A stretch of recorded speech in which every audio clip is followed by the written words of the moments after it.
like spooky, because we followed so many high energy acts of color, Sure. in Boston. Yes. At the Boston Comedy Club. Because those guys were great, because they would be coming up with like, I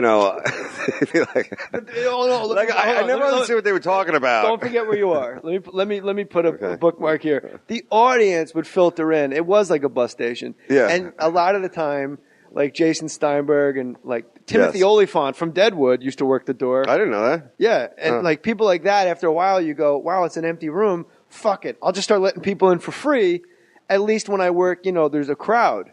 So they just started letting groups of people that would walk the streets of Manhattan, like groups of 5 and 8, like Latinos, like, you guys want to see a comedy? You're like, how much is it? Like, I'll tell you what, just go on and just sit down. And so you'd be in front of like 40 people, 30 of which didn't pay. Yeah. And they would just sit there like, this motherfucker's corny. That was the best part. Because that's where I got like 2 of my best heckles ever. And I'll tell you, one was like there was German tourists there. And this was like almost basically right after the war. Probably 15 years ago. So the Holocaust was still fresh and so the guy, I go to the guy, he's from Germany and I'm whatever. And he goes, oh man, I want to put you in an oven. But it wasn't said like, in like a funny way because he's German. There's no funny over there. So it was like, whoa, that was like a great heckle. Now I look back at it and I give him like, that was balls for him to say that. And then the other one was like during an urban show. All these black women were sitting up front and like enjoying everybody. Then I get up there whiting it up, Mr. Whitey, and they turn their seats around on me like, no. It's like, He think he, and you heard. And that's why I was like, oh man, these people are tough. You heard. He think he's cute. And then that was also the club where you thought you were going to get shot. You don't want to get it twisted. That was the club where did you always feel like like you were going to get like something horrible was going to happen, but the chance of being shot were like also in the mix because you'd be like, did you hear what happened? There was somebody pulled out a gun and shot, like this was like before Tupac and all the other gangster wars. So when you walk down the side streets in the downtown of wherever town you're listening to this in, and like there's that element where you go, all right, let me cross the street. And I'm not saying blacks or minorities, like there's just sketchy fucking people roaming the earth. Yeah. They always wound up in this room where we did comedy. Yes. And don't you think that made us better comics? Because we had to at least fake like we didn't give a shit, and we had to fake. It was frightening. We had to fake that we were not afraid of the enormous fucking Samoan covered in tattoos going, how about I come up there and fuck you up? Yeah. And you're like, why don't you sit down, pineapple? Like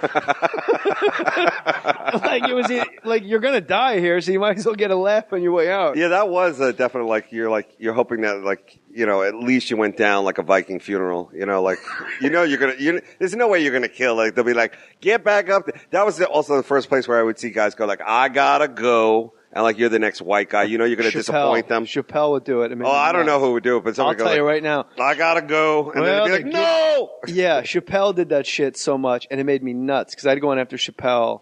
There's some guys you can. I think you're easy to follow. Great. I'm easy to follow because we leave the energy up there. Yeah, But there's other guys like when they get off stage, they take that entire room out the fucking door with them. And I'm a clean wipe. Chappelle. Like ready for the next shooter. Go ahead. That's good. Chappelle was a guy that would go, and Tony Woods would do it a lot. Tony was good at that. You get the red light. If you're listening, if you're not familiar with it, we'll get a light letting us know time-wise, you got to start wrapping this shit up. You got to get off stage. So in the clubs in the cities, everyone's doing about 20 minutes. You get like a 15-minute light or whatever, or an 8-minute light if you're doing 10 minutes. On the road, you'll get a 45-minute light, 40-minute light. But Chappelle would go, well, they're giving me the light. I noticed that the black guy gets the light a little sooner than the white guy gets the light. And they're like, yeah, that's fucked up, man. He'd be like, well, but they're telling me that I have to go. And the crowd's like, no, don't go. And he goes, I have to go because other people got to come up and tell their stories. But I don't want to go, but I do have the light. And then by the time you get up there, they're like, you're the fucking reason Chappelle had to leave. Yeah. It made it a little harder for you. But that's... the fatal flaw of Chappelle's act was he would go to the white guy voice, which seems to be, like a home run stroke for black comics. But with Chappelle, because he was just like a great kid when he came in. He was like 16 from D.C. Yes. Super smart. But he would go to the white guy voice on punchlines because he was influenced by white... He would go like... You know why they don't take black people hostage? Because we're bad bargaining chips. He would say it exactly white. And then by the time he'd go to the white voice, you're like, well, no, you can't make fun of us for sounding white because you just did 4 fucking My friend Neil was in the car, and he was like, Dave, the police are behind us. I'm like, well, that's the same voice you did for Bad Bargaining Chips. Pick a lane, dude. So Dave Attell does not like Dave. Rant. You do not like. I don't know why you and Chappelle never got along. No, I fucking. That's fucking. No, I can tell you one thing. There's few people that you get to see from at the start of their career that you're like, oh my god, this guy is like a game changer. He's like amazing. I'm watching a meteor. Yeah, I'm watching like what comedy should be, will always be, like the purest form of it, and that's Chappelle. And but Chappelle used to tell these great stories about like his brother putting him in the dryer when he was a kid. Or going through the neighborhood and the baby looks at him. You know, yeah, but it almost seemed like a bad neighborhood when the baby stops. What? It almost seemed like the more Chappelle was around, the more his act changed. It came away from what made him the meteor. Does that make sense? I don't know. I think that the story's not fully written on what he's going to do, and he's an amazing act, and he's uninsurable. That you can't insure him for a movie. Well, that sucks that he'll never be in Good Burger 9 or whatever the fuck, Proper. But I mean, as a stand-up, you can't get much better than what he does, and I love Dave Chappelle's stand-up. He's a guy like you're right. When you first saw Dave Chappelle, it was like watching a meteor take off. Hedberg was one of those guys. Carlin somehow, to me, was a guy that was a 60-year Haley's Comet. Like he never stopped. Really? To me, like to do an hour every other year. Yeah, that I agree with. And totally. even the specials where you go, that really wasn't that good. There's always like 11 minutes of that hour that are game changing. That's true. Minutes, like talking about how the planet will shake us off like a case of fleas. That's true. And he lists everything. Like he almost had like OCD with the words he would put into his essays that he called his act. Well, the cool thing about him is that like. I wish he was around now because like this self-editing, political correctness, judging, this like never-ending loop of like judgmentalism. I wonder what he would say about that because he used to take on religion, government, but like taking on cyberbullying. I'd love to hear what his thoughts on that kind of shit would be, because really he was the voice of the little man, but now the little man is like attacking itself. They're the biggest bullies. Yeah, so, it would be cool to hear what he has to say about that shit. But another guy who, like, I used to listen to his records and I would be like, his silly stuff in the beginning was like, it would make me laugh like it would be like Halloween candy. Like, I'd have to hear it and I'd sneak back up and hear it again and whatever.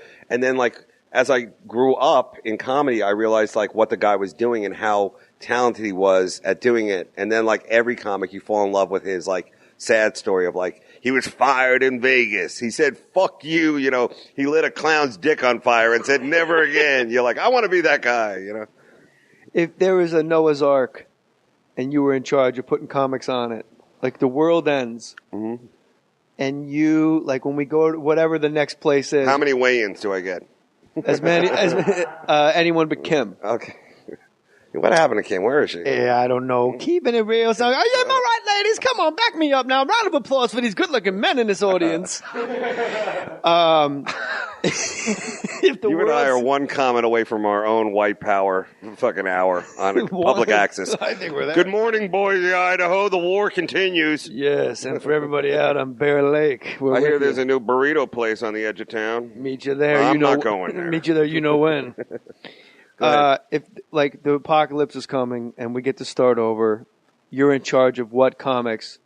Let's say a list of 5, 6. You can make it up. Like what comics to you, not to society, right? Because everyone's going to say Lenny Bruce, everyone's going to say Woody Allen.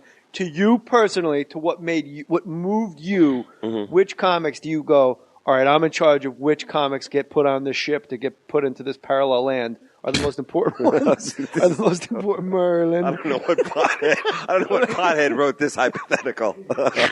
Look, let's say you're on Land of the Lost. Okay. And Chaka has to rearrange the stones.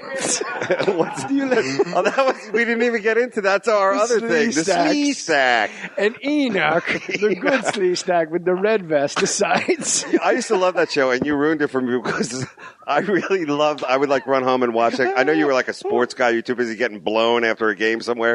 I'd be like, "Oh, Land of the Lost is coming on. Let's go home and like laugh at it." But I was like really into it. I was like, totally into honey, it. watch out! Ooh, that's Grumpy, and he's in an argument with Alice. Enoch is talking. Shh. Enoch. My mom would come in with a peanut butter sandwich. Another peanut butter sandwich, you fat piece of shit.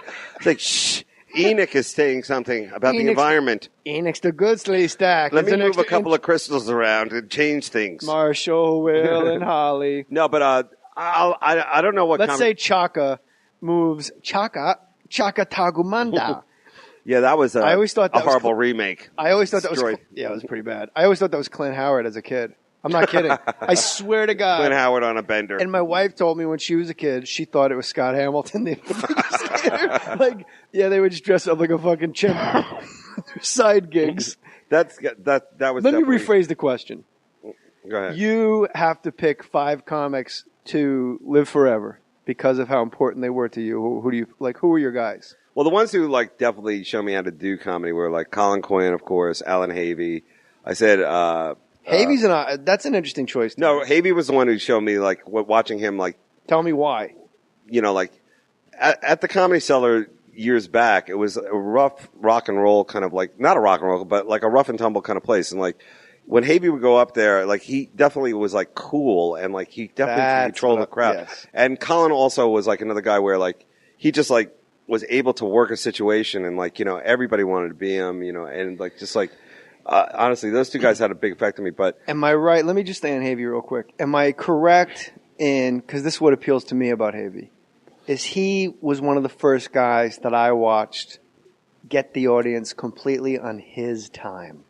Yeah, that's true. I know what you're saying. Like when everybody's like, yeah, and we're going to do it tonight. Am I right? You guys are fucking crazy. And then Havey would get up and it was like, the Playboy Club. It was like a jazz after hours. Like he would just talk quietly, look around, hands in the pocket, and start telling something really slow and laconic. And somehow everyone was like, you hear a pin drop. Yeah, because they were like, this dude knows what he's talking about. And he used to say the thing like, here we are in the Village. It's like 2:30 in the morning. Everything else is closed. There's nobody cooler than us. Like he totally got the crowd on his side in like one moment. Like it's just like, there's nothing else open in America right now. We're the coolest people on earth, What is it about Quinn? Because I was talking to Quinn on the podcast, and I said... On this podcast? Yeah. Okay. What I said, for me, what it is with Quinn was he doesn't have the rhythm, the pattern, the beat, beat, beat, joke, ba-da-da-da-da-da. Like his rhyme scheme of like his poetry, of his act, he's the only one, and Hedberg's like that too. Mm-hmm. He's the only guy. And audiences, like when you watch a sitcom, something could be dog shit unfunny, but the rhythm is there, and they'll pause, and people will laugh and applaud because that's what a joke feels like. He's not like that at all. You're right. He said to me, "You're right. My act is this is one of my favorite quotes I've ever heard. A guy say a self-awareness quote. He goes, "My act's always been a bit of a dog whistle." It's just for comics, like people that are really wired, realizing that he was doing something completely different. And the problem is the audiences don't really enjoy it as much as you and I do. Yeah, he's definitely, you have to like appreciate what he does, but he knows how to do all of those, like, cause like whenever he does like, years back when he would do like sets and I would see him do like, kind of like the impression of a comic and he would like do a throwaway joke that you wish you had. It'd be like, the jizz, congeals in the belly button and then like he was never a dirty the kind act. of guy who's always got a little bit of shaving cream in the corner of his ear. Plus he was like a fucking rough and tumble guy from Brooklyn who was also like super smart and like could box and like, you're like, this is like, I wish I was this guy, fucking chicks dig him and every guy he's just so personable and like fun. But he was another guy who was great at like taking crowd work to a different level of like, he'd see like a Asian guy. It was like in the crowd. This is like such a cool thing because he'd be like, oh, a couple of Bangkok traders are in. And then he would like ramble off like 5 Wall Street terms. And I'd be like, wow, like I kind of know what he's talking about. But I would look at the guy and like hear his voice and it was like perfect. And the guy was laughing too because I like either he nailed him. Like, or he that's nails what he was. the Bangkok trading business in Bangkok, and he would name it's like, oh, we're in town for a couple of blah blah blah, and then you fly, and he would name like the actual airport in Bangkok. Then by the time you're back to like route at Patataran Airport, when he did the Afghan election joke, do you remember that? No. Where you go like, I don't know who I like, and then we'd ramble off like 5 really scary Arab names, like Abama Dama Damata has a great idea about but you can't knock, Tabatuba Tabata's ideas. Like he knew like their policies. Yeah. And they're like warrior tribal chieftain, like fucking beheaders. But it was like, he's trying to take so power. smart. He's trying to take power back from the mullahs, give it back to the people, tribe by tribe. He's just